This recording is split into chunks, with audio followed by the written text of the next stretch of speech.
This is the truth of the case. The case began last night.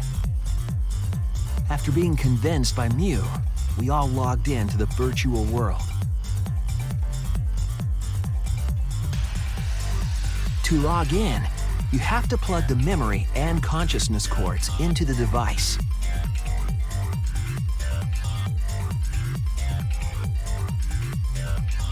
So, we all plugged those cords into our helmets and entered the virtual world.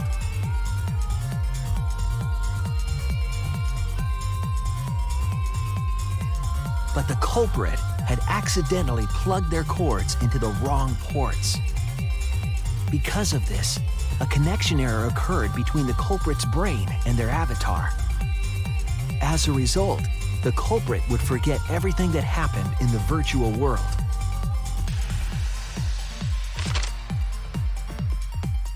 It's possible that this had an effect on their avatar's personality as well.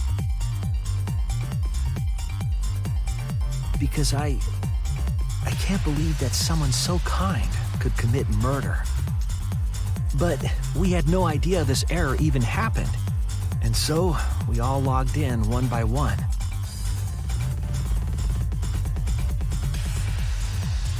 Meanwhile, Mew was the last to log in.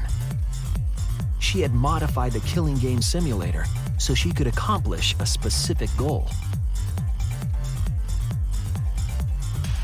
After Mew confirmed we were all logged in, she took out the bottle of poison.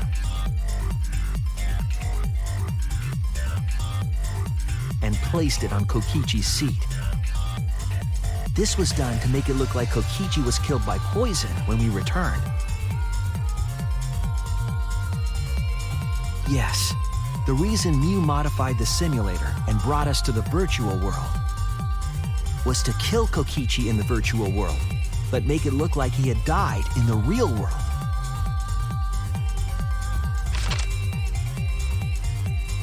After we had all logged in, Mew explained the world to us. Use the salon phone to log out, objects are unbreakable, your avatars use all 5 senses. She also explained the map of the virtual world in the mansion's entrance hall. But her explanation was intentionally false. She wanted us to misunderstand the world. However, one of us was able to see through her scheme.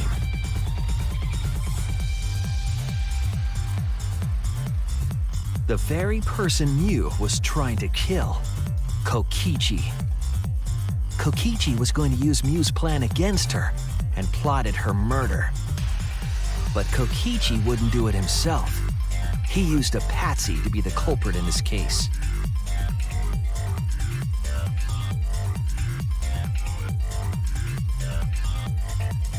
Kokichi was tight-lipped about the motive, so I don't know why the culprit agreed.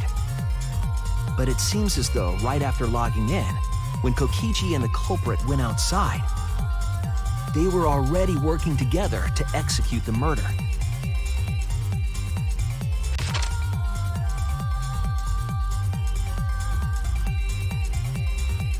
Eventually, we met up with Kokichi and crossed the river to the chapel.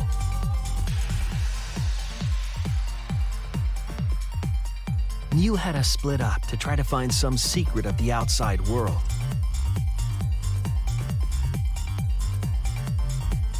Kaito, Kokichi, Gonta, Tsumugi, and I investigated the mansion, while Maki, Himiko, Kibo, and Mew investigated the chapel. Splitting us up was also part of Mew's plan.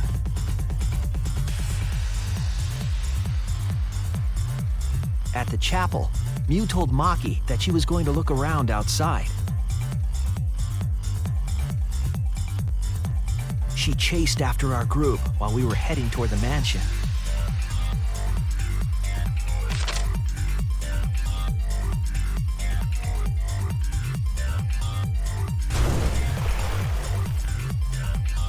Once she made sure we were across, she dropped the bridge into the river. This was to trick us into thinking that the river separated the mansion and chapel. At the time, we thought nothing of it.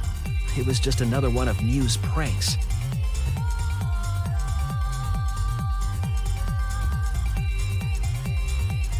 That's why we continued with the original plan to find the secret of the outside world.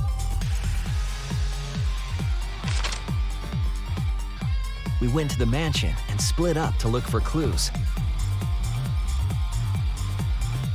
Kokichi searched the salon.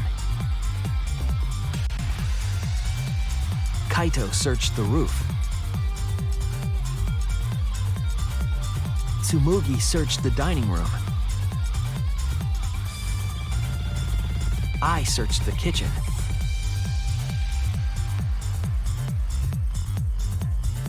And finally, the culprit searched outside the mansion.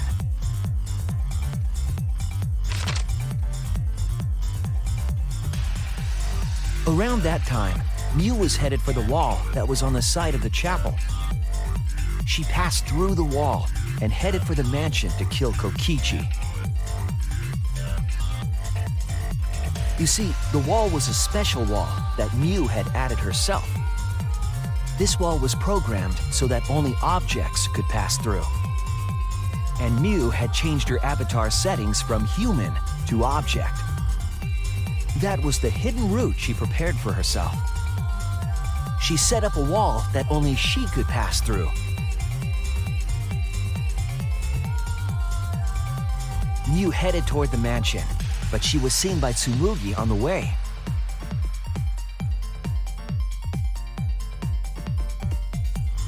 When she entered the mansion, she pulled out her cell phone. She didn't tell us that there was another way to log out.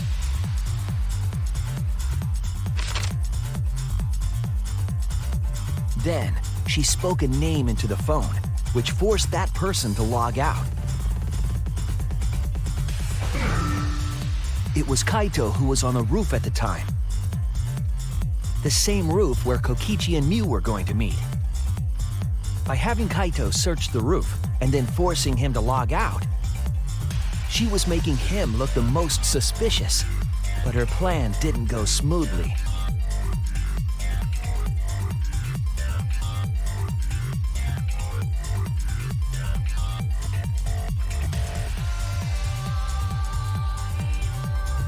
Kokichi was waiting on the roof with a culprit and the toilet paper used to kill Mew.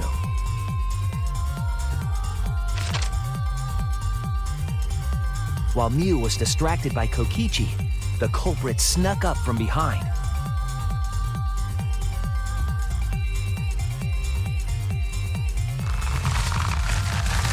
And used the toilet paper from the mansion's bathroom to strangle Mew.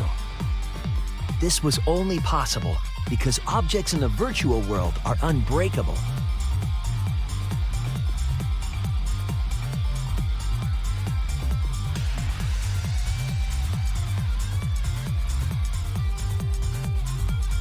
Mew's avatar was strangled to death, and the shock killed Mew in the real world.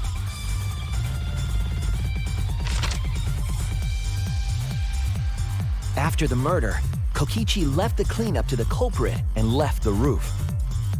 He probably returned to the salon as soon as he could to avoid drawing suspicion. The culprit then took the lattice from the storage room and placed Mew's body on top along with the hammer and the cell phone.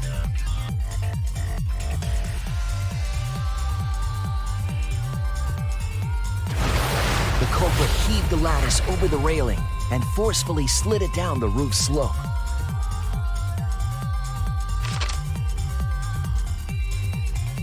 With a body on top of it, the lattice became a makeshift sled and flew off the roof.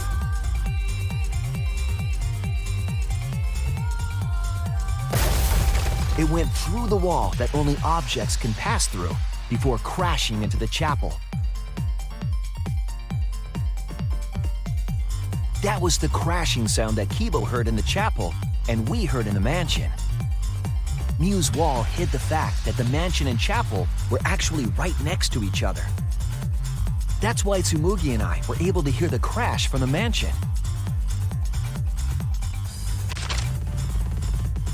As the final step, the culprit had to then get off the roof. Because we were at the mansion, they couldn't take the stairs or they'd be seen. So they used the toilet paper again to escape from the rooftop.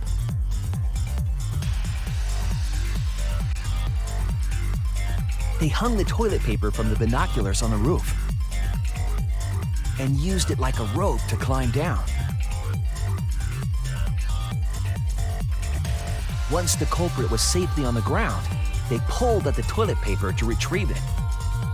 They would have returned it to the bathroom, but they ran into us as we were leaving the mansion. In a panic, the culprit tossed the toilet paper somewhere nearby.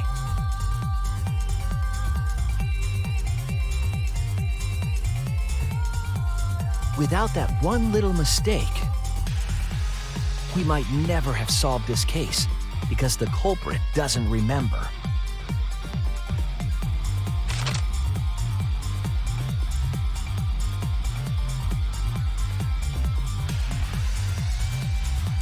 This is the truth you've forgotten, Gonta Gokuhara, the ultimate entomologist.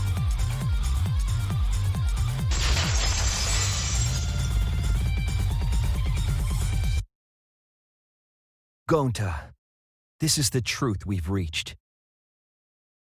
Sorry. Gonta not really understand, 'cause Gonta not smart boy. But if everyone agree, then everyone probably right. Gonta, trust everyone. Gonta.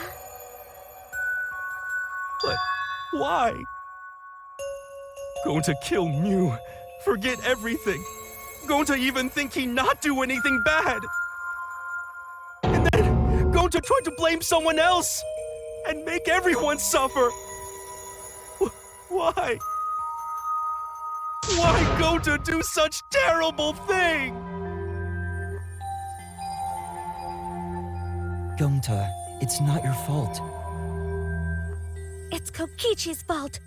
He must have tricked Gonta. Huh? I totally didn't trick him. Before we go into that, it's voting time. We should finish up the class trial first. But is this the right answer? We're not being fooled by Kokichi? For once, I wish that we were.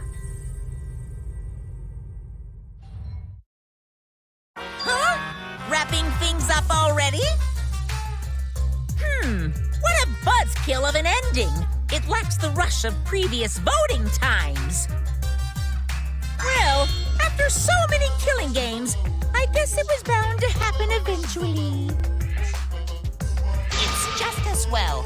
This killing game is a bad influence on the baby. Oh my, Monotaro. You're even starting to look like a father. Yeah! I gotta get my act together for the baby. Now then, pull yourselves together and let's begin! The heart-racing excitement as the blackened and the spotless face off! It's voting time!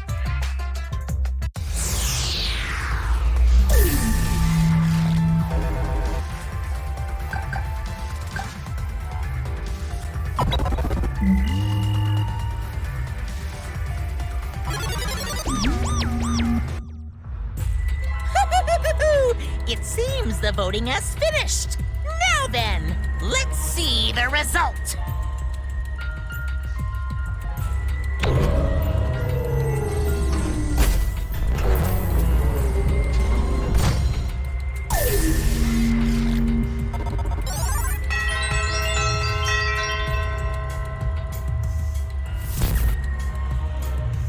Who'll be chosen as the blackened?